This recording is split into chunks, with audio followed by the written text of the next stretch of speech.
Hi friends, PSC ടൂൾസിൻ്റെ പുതിയൊരു വീഡിയോയിലേക്ക് എല്ലാവർക്കും സ്വാഗതം.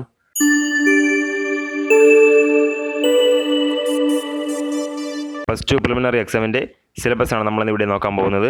അപ്പോൾ നമുക്ക് വീഡിയോയിലേക്ക് പോകാം.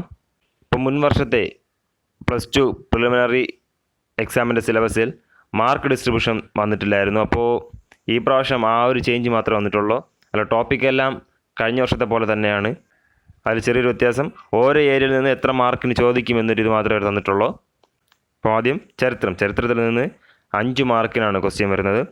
ആ ചരിത്രത്തിനകത്ത് കേരളം, ഇന്ത്യ, ലോക ചരിത്രം. അപ്പോൾ കേരള ചരിത്രം, ഇന്ത്യ ചരിത്രം, ലോക ചരിത്രം, ഈ 3 ടോപ്പിക്കിൽ നിന്നാണ് 5 മാർക്കിന് ക്വസ്റ്റ്യൻ വരുന്നത്. അടുത്ത ഭൂമിശാസ്ത്രത്തിൽ നിന്ന് 5 മാർക്കിനാണ് ക്വസ്റ്റ്യൻ വരുന്നത്. അതിനെ 3ആയിട്ട് തിരിച്ചിട്ടുണ്ട്. മഹാസമുദ്രം, ഇന്ത്യൻ മഹാസമുദ്രം, അങ്ങനെ ഒരു വിഭാഗം. അടുത്ത് ഇന്ത്യയുടെ ഭൂമിശാസ്ത്രം, അടുത്ത് കേരളത്തിൻ്റെ ഭൂമിശാസ്ത്രം, ഇങ്ങനെ 3ആയിട്ട് തിരിച്ചിട്ടുണ്ട്. ഈ 3 ഭാഗങ്ങളിൽ നിന്നാണ് 5 മാർക്കിന് ക്വസ്റ്റ്യൻ വരുന്നത്. അടുത്ത പൊതുഭരണം, അതായത് കേരളം, ഭരണ സംവിധാനം എന്ന ടോപ്പിക്കിൽ നിന്ന് 5 മാർക്കിനാണ് ക്വസ്റ്റ്യൻ വരുന്നത്. അടുത്ത് ധനതത്വശാസ്ത്രം, അതിൽ നിന്നും 5 മാർക്കിന് ക്വസ്റ്റ്യൻ ഉണ്ട്. അടുത്ത് ഇന്ത്യൻ ഭരണഘടനയിൽ നിന്ന് 5 മാർക്കിനാണ് ക്വസ്റ്റ്യൻ വരുന്നത്. അതിൽ പ്രതിനിധി സഭ, ആമുഖം, മൗലിക അവകാശങ്ങൾ, മാർഗനിർദ്ദേശക തത്വങ്ങൾ, മൗലിക കടമകൾ, പൗരത്വം, ഭരണഘടനാ ഭേദഗതികൾ, പഞ്ചായത്തി രാജ്, ഭരണഘടനാ സ്ഥാപനങ്ങളും അവയുടെ ചുമതലകളും, അടിയന്തരാവസ്ഥ, union list, state list, concurrent list എന്നീ ഇത്രയും ടോപ്പിക്കിൽ നിന്നാണ് 5 മാർക്കിന് ഇന്ത്യൻ ഭരണഘടന എന്ന വിഭാഗത്തിൽ ക്വസ്റ്റ്യൻ വരുന്നത്. അടുത്ത ബയോളജി എന്ന വിഭാഗത്തിൽ നിന്നും 5 മാർക്കിനാണ് ക്വസ്റ്റ്യൻ വരുന്നത്. അടുത്ത് ഫിസിക്സും കെമിസ്ട്രിയും ഇത് രണ്ടും കൂടെ ചേർത്ത് 5 മാർക്കിന് ക്വസ്റ്റ്യൻ വരുന്നതായിരിക്കും. അത് കമ്പ്യൂട്ടർ സയൻസ് എന്ന പാഠഭാഗത്തിൽ നിന്നും 5 മാർക്കിന് ക്വസ്റ്റ്യൻ ഉണ്ട്.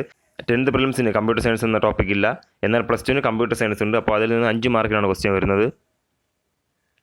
അടുത്ത് ആർട്സ്, സ്പോർട്സ് ആൻഡ് ലിറ്ററേച്ചർ എന്നീ 3 വിഭാഗം ചേർത്ത് 5 മാർക്കിനാണ് ക്വസ്റ്റ്യൻ വരുന്നത്.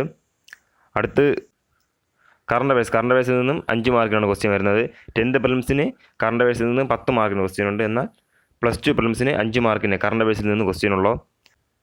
അത് സിമ്പിൾ അർത്തമെറ്റിക്സ് ആൻഡ് മെൻ്റൽ എബിലിറ്റി, അതിൽ നിന്നും 20 മാർക്കിനുള്ള ക്വസ്റ്റ്യൻ വരുന്നത്. അപ്പോൾ കണക്കിന് 2ആയിട്ട് തിരിച്ചിട്ടുണ്ട്, ലഘുഗണിതം എന്നും മാനസിക ശേഷി എന്നും. അപ്പോൾ ലഘുഗണിതം എന്ന ടോപ്പിക്കിൽ നിന്ന് 10 മാർക്കിനും മാനസിക ശേഷി എന്ന ടോപ്പിക്കിൽ നിന്ന് 10 മാർക്ക്, ഇത് രണ്ടും കൂടി ചേർത്ത് മൊത്തം കണക്കിൽ 20 മാർക്കിനാണ് ക്വസ്റ്റ്യൻ വരുന്നത്.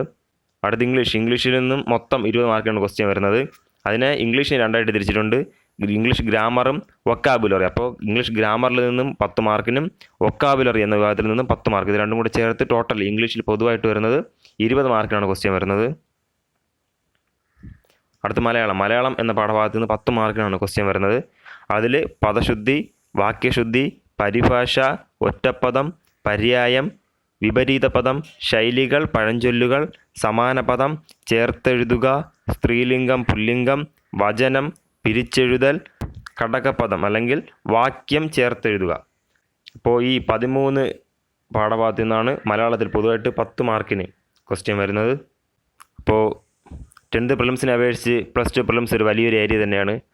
10th പ്രിലിംസ് കഴിഞ്ഞ എല്ലാവരും ഇപ്പോൾ തന്നെ +2 പ്രിലിംസിന് വേണ്ടി പഠിച്ചു തുടങ്ങുക. കാരണം നമുക്ക് തന്നിട്ടുള്ളൊരു സിലബസ് വലിയൊരു ഏരിയ തന്നെയാണത്.